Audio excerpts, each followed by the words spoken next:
The moment you realize you are repeating yourself, and you hate it. You can feel the trap tightening around your life, around your choices, around your explanations.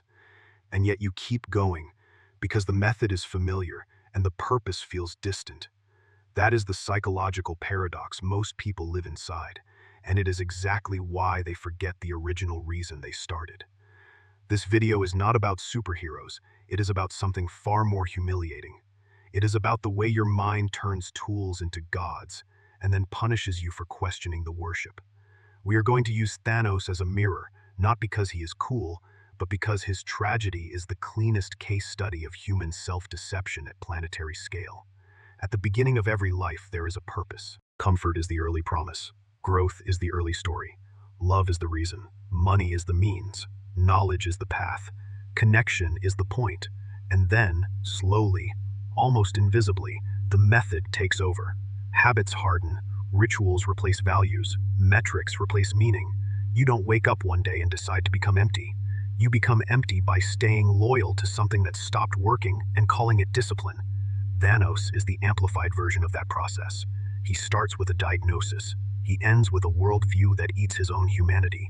And the scariest part is this. He truly believes he is doing good. Not just good in a naive way, good in a righteous, clean, mathematical way. People like that are the most dangerous because they don't feel like villains. They feel like surgeons. Let's begin with the first layer of the paradox. The moment your brain discovers a pattern that seems to reduce suffering, the moment you turn a complex pain into a simple equation, the moment you trade compassion for control. On Titan, Thanos sees death coming. His planet is dying from uncontrolled growth. Resources run thin like a body running out of blood. The crowd panics. Leaders bargain. People scramble. And in the middle of that, Thanos makes a choice that looks rational from far away.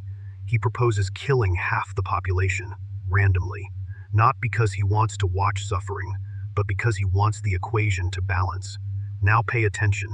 This is not the beginning of evil. This is the beginning of a very human mental move. It is the move from "I don't know what to do" to "I have found a solution." When you are terrified, your mind craves certainty.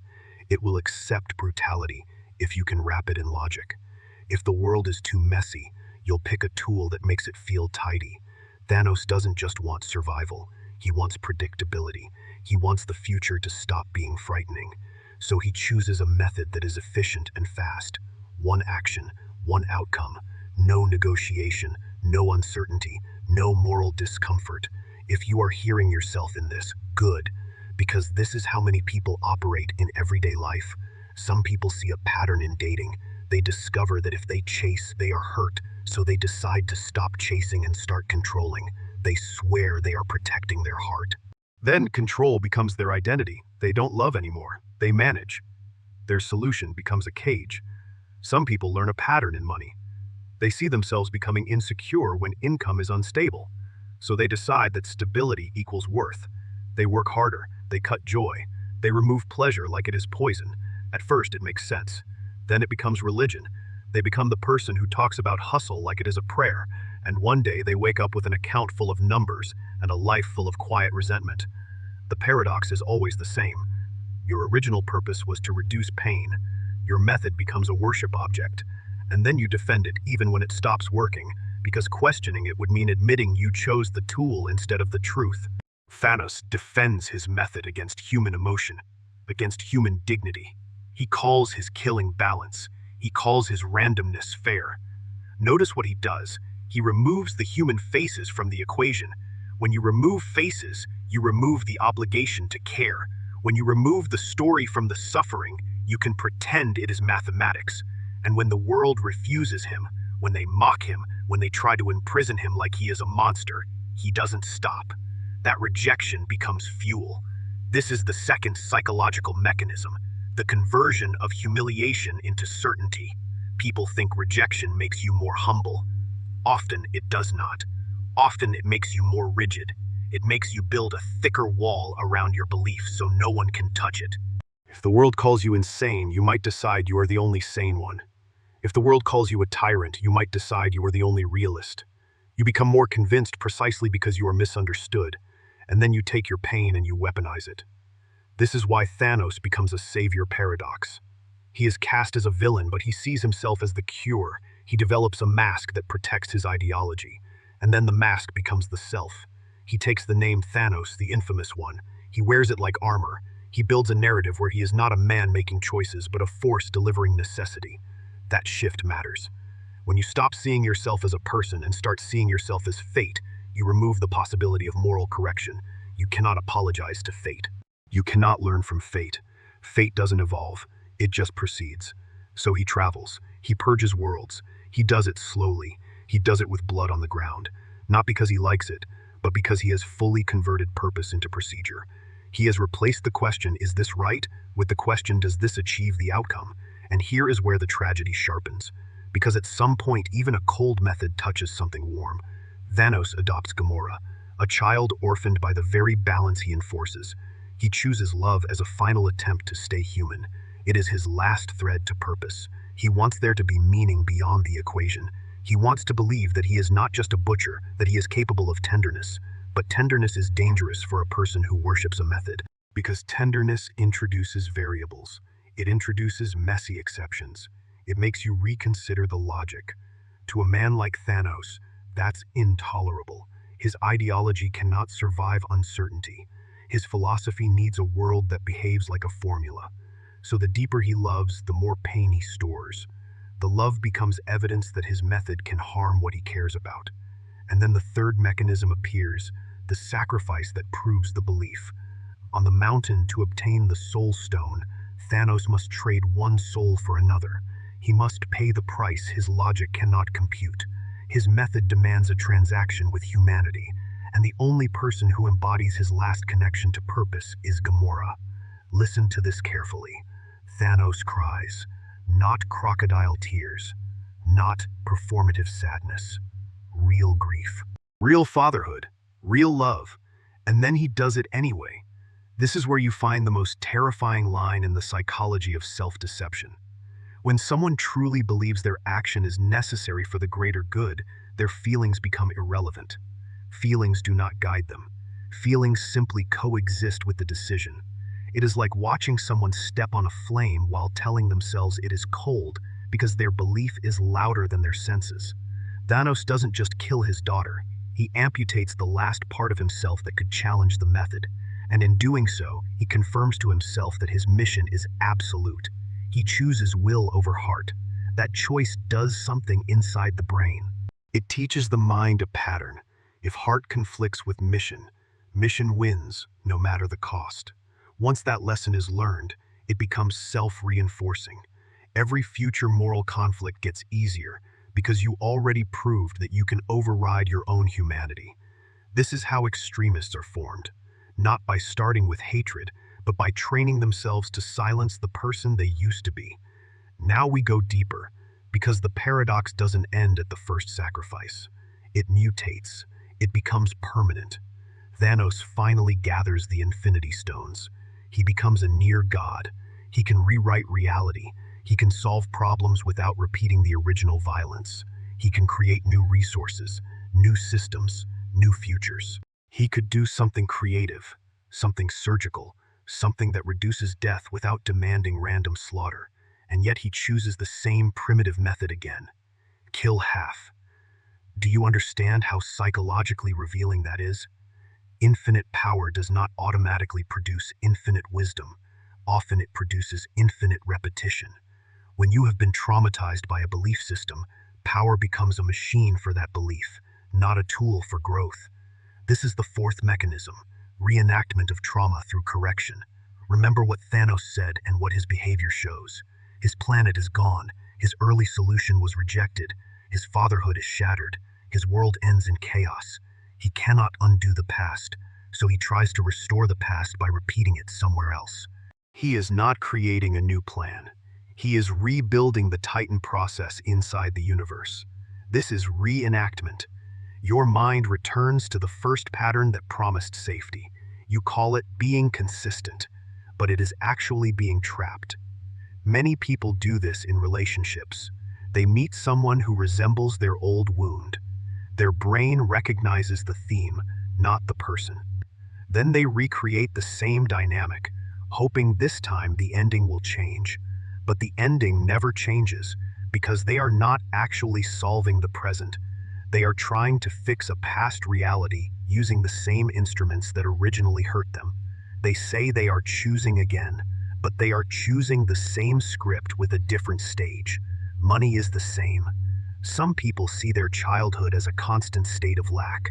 They learned fear of empty shelves, so they chase abundance. Then their abundance turns into guarding. They get controlling. They hoard even when they don't need to. They lose the joy of having. They lose their ability to trust life. The original purpose was comfort. The method becomes survival behavior, and survival behavior can never relax. Love is the same. Some people were taught that affection is conditional, so they start performing. They become the perfect partner. They call it effort, but effort becomes payment. They demand evidence. They demand loyalty as proof of worth. Then love is replaced by a contract, and they wonder why they feel exhausted. Because you cannot build a home on a transaction. That is the Thanos paradox in your life. The method that once served purpose slowly turns into the definition of purpose. You stop asking if the method helps. You start asking how to defend it. You stop listening to results. You listen to ideology. When Thanos destroys half the universe, he doesn't merely change outcomes. He changes the meaning of suffering. He forces survival to be gratitude. This is the brutality of his philosophy. He doesn't want people to heal. He wants people to understand their place. He doesn't want balance. He wants obedience. That is why the method becomes obsession. Because the deeper need is not to solve death. The deeper need is to command reality. Now, here comes the fifth mechanism, and it is the most bitter one for the viewer. The method devours the original purpose, and you can't even tell when it happens. Thanos has the Soul Stone, the Time Stone, the power. He can create complex alternatives, but he keeps reaching for the simplest weapon, because simple weapons feel clean. Simple weapons reduce cognitive discomfort. If he uses a complex plan, he would have to acknowledge moral ambiguity. He would have to tolerate uncertainty. He would have to admit he might be wrong. So he avoids that. He repeats. He reenacts. He chooses the solution that requires the least self-questioning. And then the psychological armor hardens even further. His identity becomes the method, not the outcome, not the purpose, the method itself. That's why his mind becomes unable to process alternatives. He is not stupid. He is not lacking intelligence. He is emotionally committed to a system that protects him from the unbearable thought that his original logic was built on fear and humiliation and grief.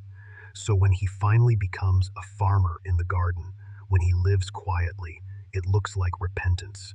It looks like peace. But it is only the pause after the damage. He is not healed. He is simply waiting while the universe catches up. And the universe does catch up. The Avengers arrive. They represent what Thanos cannot tolerate, emotion that refuses to be managed, grief that refuses to be converted into gratitude, the living reality that he tried to replace with an equation. They don't come to learn, they come to end him. They find the defeated version of his ideology, the version where he has chosen to abandon the stones. He is weakened, and in a frenzy, he is destroyed. Notice the cruelty. His death does not even fully hurt him, because his ideology expected sacrifice. He did not preserve his humanity. He preserved his certainty. So when he loses physically, he interprets it as confirmation of a story he already built. Now the truly important twist is what happens with the other Thanos, the one from the earlier timeline who witnesses everything. That Thanos sees the collapse of his philosophy, not through moral argument, but through consequence. He sees that the so-called balance does not produce gratitude. He sees that survivors don't become grateful disciples. They become people. People grieve. People resist. People rebuild. People do not obey your narrative just because you can enforce it. And in that moment, a new realization hits him. The method is wrong, but the ego is still alive. This is how dangerous people change. They correct the surface while keeping the core self-justification intact. They don't become humble, they become more efficient. He decides the issue is not the number, it is the nature of life. The universe is broken. It needs to be destroyed and recreated into something that will finally match his expectations. Gratitude must be engineered into reality. This is the birth of nihilism dressed as purpose. When you cannot control people through your method, You try to control the universe itself.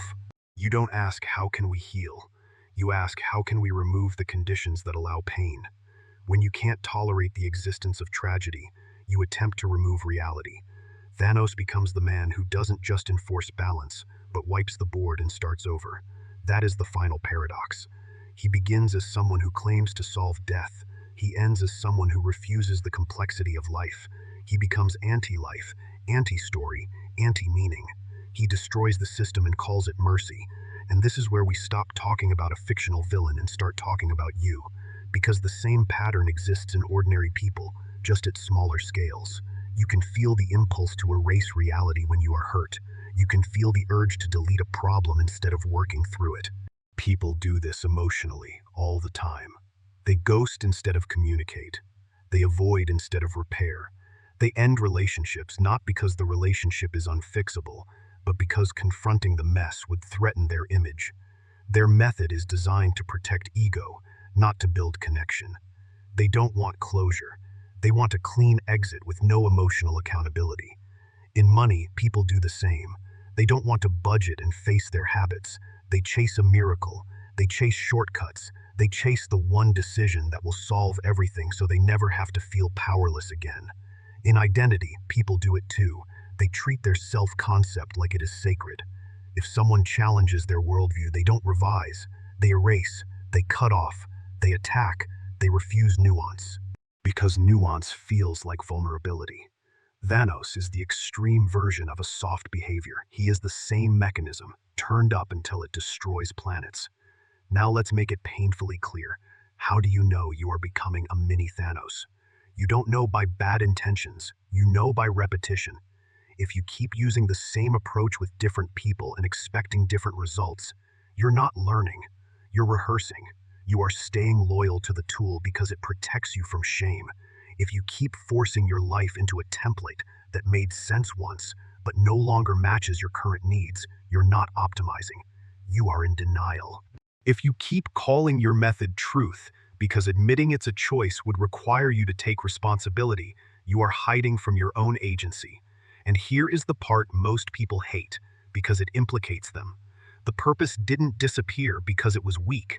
It disappeared because you trained yourself to override it. You overrode it with discipline. You overrode it with logic. You overrode it with success. You overrode it with appearances. You overrode it with this is just how life works. Then eventually you forget the reason you started. Not because you are dumb, because your mind is protecting you. If you remember the original purpose, you would have to feel the gap between who you were and what you became. That gap is painful, so the mind edits history. It turns the original purpose into a myth.